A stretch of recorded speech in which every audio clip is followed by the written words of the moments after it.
So today we are going to start with the part 3 of Charak Sutrasthana 6, that is तस्य अशीतियम अध्यायम.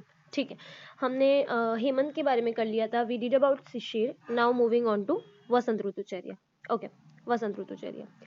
वसन्ते निचितः श्लेष्मा दीनक्रुद्धाभिर् इत्यः काय अग्निम बाधते. This is important. रोगास्ततः प्रकुरुते बहुना तस्माद वसंते कर्माणि वमन आदिनी कार्येत. ठीक है, वसंत एक्चुअली यहाँ पे वसंत नहीं आएगा, यहाँ पे आएगा हेमंत. निचितः श्लेष्मा मतलब जो कफ हो जाता है वो जमा हो जाता है. निचितः श्लेष्मा मतलब जो हेमंत ऋतु में जो होता है संचित हुआ कफ, वसंत ऋतु में सूर्य की किरण आ जाती है तो दिन क्रुधाबीर इति हो जाएगा. इसके वजह से प्रेरित होकर लिक्विड हो जाता है. ठीक है, काय अग्नि में बाधते. एक्चुअली क्वेश्चन ऐसा आ जाता है, सिर्फ काय अग्नि में बाधते ऐसा दे देगा और पूछ लेंगे ये कौन से ऋतु के कंटेक्स्ट में है, तो दिस इज वसंत ऋतु. We don't have to remember this. इसको याद रखने की कोशिश भी नहीं करना है, सीधा सा सोचना है. हेमंत आया, शिशिर आया, वसंत आया. हेमंत शिशिर में तो कफ जमा था. अगर मैं बात करती हूँ वसंत ऋतु की, तो वसंत ऋतु में क्या हो रहा है, सन आ रहा है, वो कफ पे ऑफ कोर्स, तो कफ क्या होगा, लिक्विफाई होगा. सीधी सी बात है. तो कफ अगर लिक्विफाई होगा तो काय अग्नि में प्रॉब्लम आएगी, वो कम हो जाएगी. तो काय अग्नि को बाधते हो जाएगा, मंद कर देगा. इसके वजह से हाँ अनेक प्रकार के रोग हो जाते हैं. ठीक है, इसके वजह से हमें उसको निकालने के लिए वसंते कर्माणि वमन आदि भी कार्य, तो वमन आदि पंचकर्म कराने चाहिए. ठीक है ना, वमन आदि पंचकर्म कराने चाहिए. ठीक है, सिर्फ वमन नहीं बोला है, वमन आदि सारे पंचकर्म करवाने चाहिए. इसमें श्लेष्मा जमा हुआ सूर्य की किरण से द्रवीभूत हो जाता है और काय अग्नि बाधते किस में है, वसंत ऋतु में. ये ध्यान रखना है. त्यज्य आहार विहार, कैसी चीजें नहीं लेनी है. श्लोक पढ़ने से भी पहले जब इतना सोचो कि यहाँ पे कफ बढ़ा हुआ है, ठीक है ना, कफ लिक्विड हो रहा है, तो हम किस टाइप का खाना नहीं ले सकते. हम गुरु ले सकते हैं, नहीं ले सकते. हम स्निग्ध ले सकते हैं, नहीं ले सकते. कौन से रस कफ को बढ़ाते हैं, मधुर, अम्ल, लवण. उसमें से कोई दो सिलेक्ट करना है तो उसमें आ जाएगा स्निग्ध, मधुर और अम्ल. दिवा स्वप्नम च वर्जित, वी ऑल नो, कफ के काल में आप सो नहीं सकते, मतलब दिवा स्वप्नम जो है कफ में नहीं कर सकते. तो there was nothing to remember in this. गुरु आहार नहीं लेना है, स्निग्ध नहीं लेना है, अम्ल और मधु नहीं लेना और दिवा स्वप्न भी नहीं करना है. नेक्स्ट इज जो हो जाएगा अभी कैसा आहार विहार इसमें हमें लेना होता है. ठीक है, आहार विहार कैसा लेना होता है. व्यायाम, ऑफ कोर्स कफ है तो व्यायाम हम करेंगे. उद्वर्तनम, उद्वर्तन के श्लोक में क्या हो जाएगा, उद्वर्तनम कफ हरम. ठीक है, धूम, धूमपान कर सकते हैं. कवल करना है, अंजन करना है. सुख अंबु नाम शौच विधि में शीले ये तो कुसुम आगम है. ठीक है, कुसुम आगम है. कुसुम आगम है जो है वो सिनोनिम है वसंत ऋतु का. कुसुम आगम है मतलब क्या हो जाएगा, कैसे याद करेंगे, इसको भी बहुत सिंपल है याद रखना. एवरीवन हियर नोज कुसुम मीन्स फ्लावर. अभी वसंत ऋतु मतलब यू नो स्प्रिंग ऋतु, spring season. Here I am not able to show that, but आप गूगल पे जाके सिर्फ लिखो spring season and go into images. आपको इमेजेस में पूरा गार्डन दिखेगा with lots and lots and lots of beautiful flowers. ठीक है, तो वसंत ऋतु स्प्रिंग सीजन जिसमें पूरे फ्लावर्स आ जाते हैं, इस वजह से कुसुम आगम में बोला है.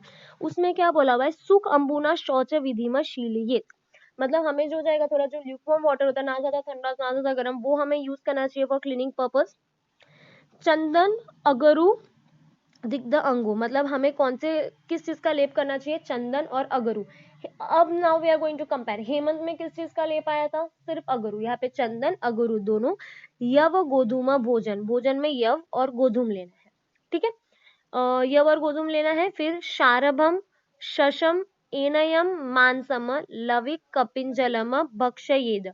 ठीक है, तो कैसे कैसे हमें मीट लेना चाहिए. शरभम, शश, एन, लवक, कपिंजल, ये सब हमने मातृशीति अध्याय में पढ़ा था कि ये सब लघु होते हैं. तो वैसा आहार हमें लेना चाहिए. क्यों, क्योंकि यहाँ पे काय अग्निमा बाधते हैं, अग्नि जो है वो मंद हो जाती है. भक्षयेर निर्गदम सीधु पिबेन माधविकम एवच. ठीक है, तो निर्गदम मतलब विदाउट दोष रहित जो हो जाएगा, सीधु और माधविक लेना होता है. अब मैं बात करती हूँ हेमंत में. हेमंत में हम लोग क्या क्या ले रहे थे, मधु ले रहे थे, मदिरा ले रहे थे और सीधु सीधु ले रहे थे. ठीक है, तो यहाँ पे सीधु तो वही है, मधु का माधविक हो गया. माधविक जो है वो मधु से ही बनता है, सिर्फ एक मदिरा नहीं है. ठीक है, ये हमें ध्यान रखना है. वसंत अनुभवित श्रीनाम काना नाम च यौवनम, मतलब इसमें यही बताया हुआ है कि स्त्री और जो गार्डन होता है उसमें हमें जाना चाहिए, बट इतना ज्यादा इन्वॉल्व नहीं करना चाहिए. मैथुन फिर भी नहीं ही बोला हुआ है. सी स्त्री और उपनों के यौवन का अनुभव करना चाहिए, लेकिन इसमें ये भी बताया हुआ है कि ज्यादा नहीं करना चाहिए। ठीक है, बहुत सिंपल था। बिकॉज यहाँ पे कफ है, हमें व्यायाम लेना है, उद्वर्तन लेना है, धूम कवल अंजन लेना है, थोड़ा उष्ण पानी यूज करना है। इसको हम लोग क्या बोलते हैं, कुसुम आगम में बोलते हैं। फिर पीने में हम लोग क्या क्या यूज करेंगे यहाँ पे, तो सिद्धू और माधवी का, ये दो चीज हमें यूज करनी होती है। फिर कौन से हम लोग इसमें मांस, जो भी लघु मांस होते हैं वो यूज करेंगे। अगर आपने मात्रा शीत या अध्याय अच्छे से पढ़ा है तो it's very easy to understand. सिर्फ इतना सोचना है, वसंत ऋतु है, काय अग्निम बाधित है, अग्नि दुष्ट हो गए, तो हम लघु ही यूज करेंगे। Everything is based on your understanding, your thinking, you need not remember everything, बरोबर। फिर बाद में, हाँ, अब हम इसमें आगे जाते हैं नेक्स्ट पेज पे। क्या बोला हुआ है इसमें, ओके ओके, हमारा कंप्लीट भी हो गया वसंत ऋतुचर्या, क्वाइट इजी। वसंत के बाद आ जाता है ग्रीष्म। ठीक है, शिशिर, वसंत, ग्रीष्म। अभी हाँ, ग्रीष्म में अभी हमारे पास क्या हो रहा है, कौन सा है, आदान काल खत्म हो रहा है। आदान काल खत्म होगा मतलब क्या हो जाएगा, रुक्षता उतनी ही ज्यादा बढ़ जाएगी, पेशेंट का बल उतना ही ज्यादा डिक्रीज हो जाएगा। आदान काल में बल सक्सेसिवली डिक्रीज होता है। तो क्या बताया हुआ है, मयूखैर जगतः स्नेहम ग्रीष्मे पेपीयते रविः, मतलब रवि जो होता है, सन जो होता है, ग्रीष्म मतलब नॉर्मल, आप गर्मी लेके चलो, आप गर्मी में कैसा एक्सपीरियंस करते हो, तो same thing you are going to learn here, there is nothing to learn, और आपको कुछ भी क्रैमिंग करने की जरूरत नहीं, it's all on your understanding. ठीक है, रवि है, सूर्य है, उसकी हीट की वजह से क्या हो जाएगा, स्नेहम, जो जगत का स्नेहन है वो चले जाता है, शोषण हो जाएगा। ठीक है, सूर्य अपनी किरणों द्वारा संसार के स्नेह को सोख लेता है। अब हमें इसमें कैसा खाना चाहिए, सिंपल सोचो कि गर्मी का सीजन, आपको बहुत प्यास लग रही है, आपने एक गिलास लिया, थोड़ा सा शरबत का उसमें डाला, थोड़ा उसमें पानी डाला, पानी, अभी शरबत का वो डाला है तो पानी तो डालेंगे, प्लस हम ऑफ कोर्स शक्कर डालेंगे, और क्या डालेंगे भाई, गर्मी है, मेन चीज क्या है, आइस। बस इस टाइप का हमको खाना लेना होता है। स्वादु that is Madhur, that is हमारी शक्कर, शीतम हमारा आइस, और द्रवम मतलब हमारा पानी। Is there anything to remember, basic चीजें आपकी गर्मी के लाइफस्टाइल आप याद करो। क्रैमिंग जितना कम करोगे, लर्न जितना कम करोगे, अंडरस्टैंडिंग जितने ज्यादा रखोगे, that's very important for you. स्निग्धम अन्नपानम तदा इदम, स्निग्ध तो अन्नपान होगा ही, आदान काल की लास्ट ऋतु है, कितनी ज्यादा रुक्षता है, करेक्ट। फिर शीतम, शीत हमें लेना है, स शर्करम मंथम, उदमंथ हमने पढ़ा था, कहाँ पे कॉन्ट्राइंडिकेटेड है, मैंने कहा था हेमंत में। आगे हम पढ़ेंगे कि उदमंथ वर्षा में भी कॉन्ट्राइंडिकेटेड है, लेकिन यहाँ पे मंथ हम लोग लेते हैं ग्रीष्म में। जांगलम मृगान पक्षी न, मतलब हमें मांस लेना होता है जांगल और मृग पक्षी का। घृत, घी लो अच्छा खासा, दूध लो। सशल्य अन्नम भजनम ग्रीष्मे न सीदती, मतलब हमें घी है, दूध है, चावल है, ऐसा सब खाना है, वो खाना होता है। पशु पक्षियों का मांस का रस, घी, दूध, चावल, इसका सेवन करना, और तो हमारा जो बल है वो नाश नहीं होगा। अब बात आती है अल्कोहल की। इसके पहले तो हमने पढ़ा कि हम माधवी ले सकते हैं, सिद्धू ले सकते हैं। हेमंत में भी हमने पढ़ा था कि हम लोग मदिरा है, सिद्धू है, मधु है, वो सब ले सकते हैं। लेकिन यहाँ पर गर्मी में बहुत ज्यादा गर्मी बढ़ जाती है, और हमें पता है कि मद्य जो होता है वो उष्ण और तीक्ष्ण होता है। इसके वजह से मध्यम अल्पम या तो कम लेना है, न वा या तो लेना ही नहीं है, पेयम अथवा बहुउदकम, बहुत ज्यादा पानी डाल के या डाइल्यूट करके अपनी पैक बनानी है। ठीक है, कैसा इसमें रस नहीं लेंगे, सीधी सी बात है, बहुत ज्यादा गर्मी है, पित्तवर्धक रस नहीं लेंगे। पित्तवर्धक रस कौन से होते हैं, कटु अम्ल लवण, कटु अम्ल लवण नहीं लेंगे। व्यायाम जो अत्र वर्जित, व्यायाम तो ऑफ कोर्स ना होगा, हमने क्या पढ़ा है, आदान काल की लास्ट ऋतु है, बल इतना ज्यादा कम हो गया, पेशेंट व्यायाम कर सकता है, ऑफ कोर्स नहीं कर सकता। ठीक है, everything is based on your understanding, इसमें कुछ भी अभी तक याद करने जैसा नहीं आया। खाना कैसे लेना है, कैसा नहीं लेना है, वेरी सिंपल। ठीक है, अभी इसमें है कि दिन में कैसे रहना है, रात में कैसे रहना है। दिन में हम लोग गर्मी में दिन के टाइम पे कभी बाहर निकलते नहीं, क्यों, क्योंकि बहुत गर्मी होती है। तो हम लोग क्या करते हैं, घर में हमारे एसी में रहते हैं, तो दीवा शीत गृह है, ठंडे ठंडे हमारे जो रूम है, दिन के समय शीतल कमरे में। निद्राम निशीच अंद्रांशु शीतले, पहले की अगर हम लोग बात, हाँ, और जब मतलब रात में होती है तो छत पे लोग चांद की रोशनी में सोते हैं। ये इंपॉर्टेंट है, ये कहाँ पर आता है, रात में सो रहे हैं चंद्रांशु शीतले, यहाँ पर हो जाएगा, क्योंकि रात में हवादार छत में सोते हैं।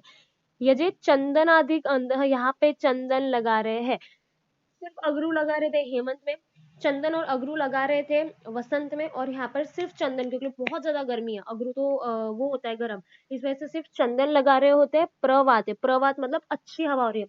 प्रवात वर्ज्य कहा था अगेन, हेमंत में वहां पे हमें तेज हवा नहीं चाहिए थी, वहां पे तो शीत स्पंदर की वजह से हमारी जो अग्नि है वो बंद हो गई थी। यहाँ पर तो ऐसा नहीं है, तो हमें ठंडी हवा चाहिए। हरम्यस्त के मतलब आपको जो छत में जहाँ पे तेज हवा आती है वहां पे चंदन लगा कर रहना चाहिए। ये सब जो है सिंपल चीजें हैं। इन सब में क्या बताया हुआ है कि हमें छत में रहना चाहिए, चंदन का लेप लगाना चाहिए, मोती मणि आदि से देह अलंकृत करके चंदन मिले जल से ठंडे किए हुए पंखों के, हाँ चंदन मिलाया हुआ जल उससे पंखा ठंडा किया वैसे हवा लेना चाहिए।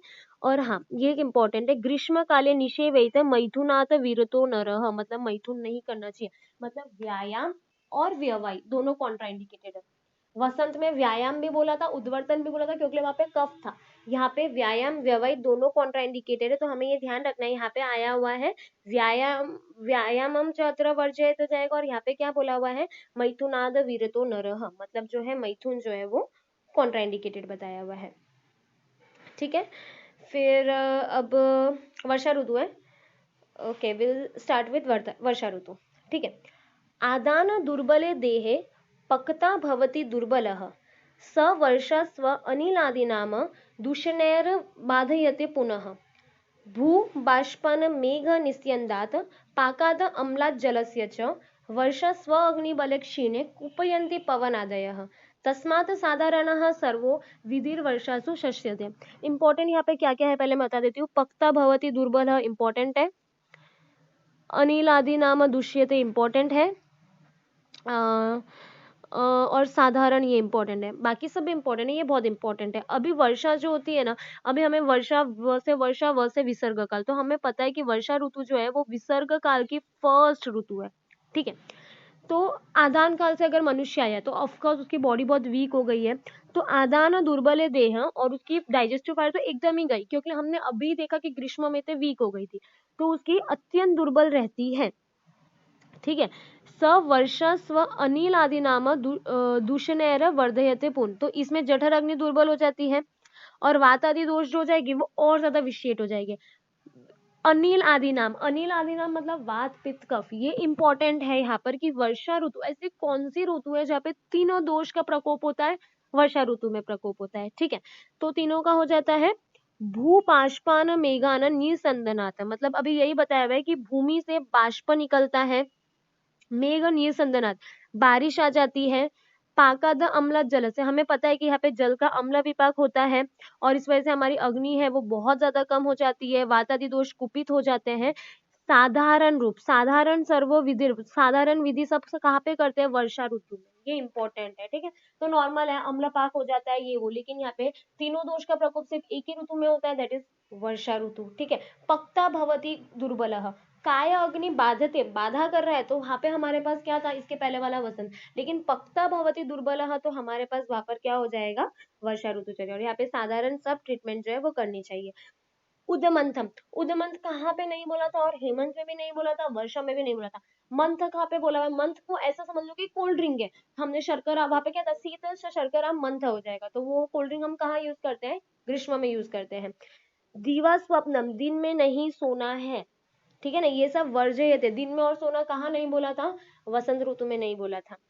अवश्यायम नदी जलम, अवश्यायम मतलब पता है ना कि पानी में, हाँ जो ओस होता है, और नदी जलम, नदी का पानी बिल्कुल भी वर्षा ऋतु में यूज नहीं करना। हम लोग सोचते हैं यूज करना चाहिए, लेकिन जो हमने अभी ऊपर देखा कि अम्ल पाक होता है जल का, ठीक है, ये तो अभी दिखेगा भी नहीं, लेकिन हाँ यहाँ पे देखेगा सी, जल अम्ल विपाक हो जाता है, इस वजह से नदी का जल नहीं यूज करना चाहिए। व्यायाम आतप, व्यायाम एक्सरसाइज, नॉर्मली आप सोचो ग्रीष्म में भी आपको एक्सरसाइज नहीं बोला हुआ है, ठीक है, वसंत में भले बोला है, ग्रीष्म में भी आपको नहीं बोला एक्सरसाइज। वर्षा ऋतु है, अगर बारिश आ रही है, एक्सरसाइज हम घर के अंदर नहीं करते, ठीक है, जनरल अभी देखें तो एक्सरसाइज घर के बाहर करते हैं। बारिश आ रही है, सब कुछ गिल्ला है, तो कैन यू डू एक्सरसाइज, नहीं कर सकते। आतप, बारिश आ रही है तो आपको सनलाइट मिलेगी, नहीं मिलेगी। और व्यवहार भी मतलब इतनी स्ट्रेंथ नहीं होती है, या ऐसा भी समझ सकते हैं कि विसर्ग काल का फर्स्ट पीरियड है। ठीक है, तो विसर्ग में तो बल यथाक्रम बढ़ेगा, बाद में बढ़ेगा, तो इसमें तो सबसे कम बल होगा। ठीक है, तो क्या क्या कॉन्ट्राइंडिकेशंस है, उद्मंत है, दिन में नहीं सोना है, व्यायाम भी नहीं करना, व्यवहार भी नहीं करना, आतप सेवन भी नहीं करना, नदी का जल भी नहीं लेना, और अवश्य भी नहीं करना है। ठीक है, अभी नेक्स्ट क्या बोला हुआ है, पान भोजन संस्कारान प्रायः शौद्रान्वितान भजेत। ये भी इंपॉर्टेंट है, ये खाली श्लोक दे देगी और बोलेगी ये कौन से ऋतु के कंटेक्स्ट में बोला हुआ है।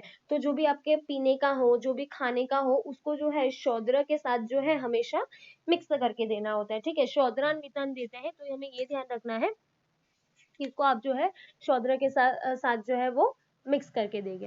ठीक है, अभी नेक्स्ट क्या बोला हुआ है, व्यक्त अम्ल लवण स्नेहम वात वर्षा कुले हनि विशेष शीते भोक्तव्यम वर्षस्व अनिल शांतये। अग्नि संरक्षणवता यव गोधूम शालयः। यव गोधूम अभी हमने देखा था, करेक्ट। पुराणा जांगलेर मासेर भोज्या युषस्य संस्कृतेः पिबेत शौद्रान्वितं च अल्पम माध्विक अरिष्ट अंबुवा माहेंद्रम तप्तशीतम व कोपम सारसम एव। ये तो यूज कर सकते हैं, कौन सा जल नहीं यूज कर सकते हैं, नदी का जल नहीं यूज कर सकते हैं। कितनी कितनी चीज आएगी, हमने पहले यही पढ़ा कि जो भी खान पान की चीज होती है तो उसमें हमें मधु मिलाकर लेना चाहिए। ठीक है, वात और वर्षा से भरे विशेष शीत वाले दिनों में अम्ल लवण रस वाले और स्नेह द्रव्यों की प्रधानता रहेगी। ठीक है, कौन से रस ले सकते हैं, शीतलता है, कौन से रस ले सकते हैं हम लोग, अम्ल और लवण रस ले सकते हैं और स्नेह द्रव्य जो है वहां पर ले सकते हैं। ठीक है, जठर अग्नि की रक्षा चाहने वाले पुरुषों को भोजन में पुराना जो भी जौ है यह वह गोधूम और शाली लेना चाहिए। क्यों? क्योंकि उनकी बहुत अग्नि वीक जो हो जाती है, वो हमने अभी पढ़ा, पक्ता भवती दुर्बला, इससे ये चीजें लेनी चाहिए। मांसाहारी जो भी व्यक्ति हो जाएगा उनको जांगल पशु पक्षियों के संस्कृत मांस रस के साथ, शाकाहारी व्यक्तियों को मूंग के यूज के साथ लेना चाहिए। मधु मिलाकर अल्प मात्रा में, मधु पहले भी हमने पढ़ा कि जो भी खाना पीना जो भी होता है उसको शहद के साथ मिलाकर आपको देना होता है। ठीक है, मधु मिलाकर देना होता है। माध्विक है, अरिष्ट है, जल लेना चाहिए। माहेंद्र जल गर्म करके फिर ठंडा करना चाहिए। कूप का या सरोवर का जल पीना चाहिए। ठीक है, या तो वो या कूप या सरोवर का ले सकते हैं, लेकिन नदी का नहीं लेना होता है।